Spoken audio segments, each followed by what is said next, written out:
बिस्मिल्लाहिर्रहमानिर्रहीम। अस्सलाम वालेकुम। उम्मीद है कि आप सब खैरियत से होंगे। नाज़रीन, आज सबसे बड़ी खबर ब्रेक हुई है और वो ये कि इलेक्शन कमीशन ने तहरीक इंसाफ से बल्ले का निशान वापस ले लिया। इलेक्शन कमीशन के 5 रुकनी बेंच ने आज समाअत की और फैसला सुनाते हुए अदालत ने तहरीक इंसाफ से बल्ले का निशान जो है वो वापस ले लिया।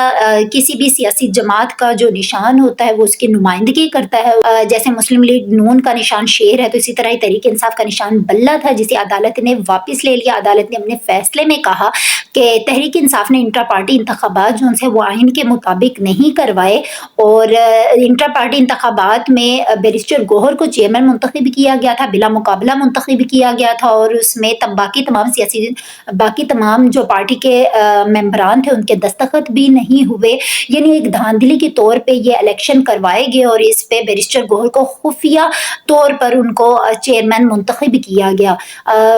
दूसरी बड़ी खबर इलेक्शन कमीशन ने जो आज ब्रेक ये है कि इलेक्शन कमीशन ना सिर्फ बल्ले का निशान तहरीक इंसाफ से वापस ले बल्कि बैरिस्टर गोहर को भी चेयरमैनशिप के ओहदे से हटा दिया गया। साबिक तहरीक इंसाफ इमरान खान की जगह बैरिस्टर गोहर को बिला मुकाबला इंट्रा पार्टी इंतखाबात के नतीजे में उनको चेयरमैनशिप दी गई थी और अब उनको बैरिस्टर गोहर को भी अदालती हुक्म पर उनको तहरीक इंसाफ की जो चेयरमैनशिप है उसे हटा दिया गया है। तहरीक इंसाफ ने इस फैसले को मानने से इनकार किया है इलेक्शन कमीशन के और उन्होंने कहा है कि हम हाई कोर्ट में जाएंगे और इलेक्शन कमीशन का ये फैसला हम वहां पर चैलेंज करेंगे।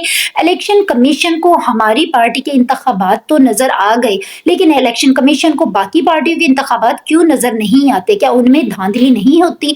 इलेक्शन कमीशन ने हमारे इंतखाबात पे तो एक्शन लिया, लेकिन मुस्लिम लीग नून और पीपल्स पार्टी और जमीयत उलमा इस्लाम के इलेक्शन पर क्यों इलेक्शन कमीशन ने कभी रद्द अमल का इजहार नहीं किया? कभी उनके इंतखाबात पे चेक एंड बैलेंस क्यों नहीं रखा? तो इस फैसले को तस्लीम करने से इनकार किया है तहरीक इंसाफ ने और उन्होंने इस्लामाबाद हाई कोर्ट में ये फैसला चैलेंज करने का ऐलान किया है।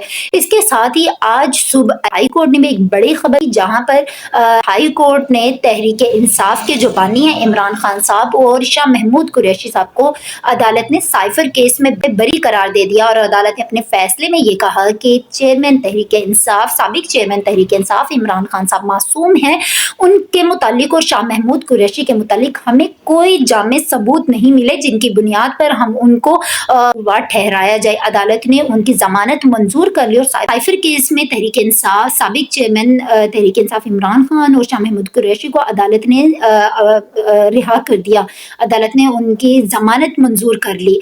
जहां पर आज का जुम्मे का दिन तहरीक इंसाफ के लिए एक अच्छी खबर के साथ उठा और मुस्लिम पे तहरीक इंसाफ के लिए आज का ये दिन अपने इख्तिताम पर एक बुरी खबर के साथ आया। फिर दूसरी तरफ लेवल प्लेइंग फील्ड की भी बात हो रही है कि तहरीक इंसाफ को उस तरह लेवल प्लेइंग फील्ड नहीं हासिल हो रही है जिस तरह मुस्लिम लीग नून, जमीयत उलमा इस्लाम और पीपल्स पार्टी को हासिल हो रही है। इसके लिए भी तहरीक इंसाफ के जो बैरिस्टर गोहर थे जो अपने ओहदे से हटा दिए गए हैं, उन्होंने भी इसके लिए भी एफर्ट हो रही थी कि तहरीक इंसाफ को लेवल प्लेइंग फील्ड देनी चाहिए। अब लेवल प्लेइंग फील्ड भी तहरीक इंसाफ को नहीं मिल रही थी। उसकी वजह जाहिर है, सबको पता है, जमीनी हकाइक सामने है, सानिया 9 मई सामने, फौजी तनसीबात पे हमला सामने है, हुकूमत पाकिस्तान की जो विरासत है उसको नुकसान पहुंचाया गया, अमलाक को नुकसान पहुंचाया गया। फिर तहरीक इंसाफ के जो बानी है वो इस बात को भी मानने से इनकार करते हैं कि उन्होंने सानिया 9 मई का जो इल्जामात है वो उसको मानने से भी इनकार करते हैं उनका। फिर उसके बाद लेवल प्लेइंग फील्ड उनको हासिल ना होने की एक बड़ी वजह यह भी है कि तहरीक इंसाफ के जो रहनुमा हैं उन्होंने फौज मुखालिफ बयानात भी दिए, जिसके बाद उनका ये सियासत से इक्तदार का सफर था ये और भी कठिन हो गया। तहरीक इंसाफ का अभी जो मामला है लेवल प्लेइंग फील्ड का वो अभी रास्ते में ही है कि तहरीक इंसाफ से बल्ले का निशान भी ले लिया गया। अब अगला लाएमल क्या होगा? आप सबको पता है कि 8 फरवरी को इलेक्शन होने हैं, पीछे 1 महीना रह गया है। तमाम सियासी जमातें इस एफर्ट में है कि किसको अगले वजीर आजम की कुर्सी मिलती है और किसको नहीं मिलती है। और इस कठिन मरहले में कि जब तमाम सियासी जमातें इंतखाबात की तैयारी कर रही हैं और इलेक्शन कमीशन ने भी इंतखाबात का जो शेड्यूल है वो जारी कर दिया है, तमाम चीजों का निचोड़ जो है वो 8 फरवरी से पहले ही निकलेगा, तभी تحریک انصاف 8 فروری میں الیکشن میں حصہ لے گی، اور تحریک انصاف کے جو لیڈرز ہیں بیرسٹر گوہر سمیت باقی جو رہنما ہیں وہ یہ کہتے ہیں کہ ہم 8 فروری سے پہلے ہم الیکشن میں حصہ لیں گے اور ضرور لیں گے، اور ہم اس سے پہلے ہم عدالت کا رجوع کریں گے، اسلام آباد ہائی کورٹ کا رجوع کریں گے اور عدالت سے ہم اپنے بلے کا نشان واپس لیں گے۔ یہ ہماری نمائندگی ہے، ہماری پارٹی کی نمائندگی ہے، یہ بلے کا نشان ہم واپس لیں گے۔ دیکھتے ہیں کہ اگلا نیا عمل کیا ہوگا، اسلام آباد ہائی کورٹ کا کیا ہوگا، الیکشن کمیشن آف پاکستان کا کیا ہوگا، تحریک انصاف کا کیا ہوگا اور باقی سیاسی جماعتوں کا کیا ہوگا۔ اس کے ساتھ ہی مجھے اجازت دیجیے، اللہ حافظ۔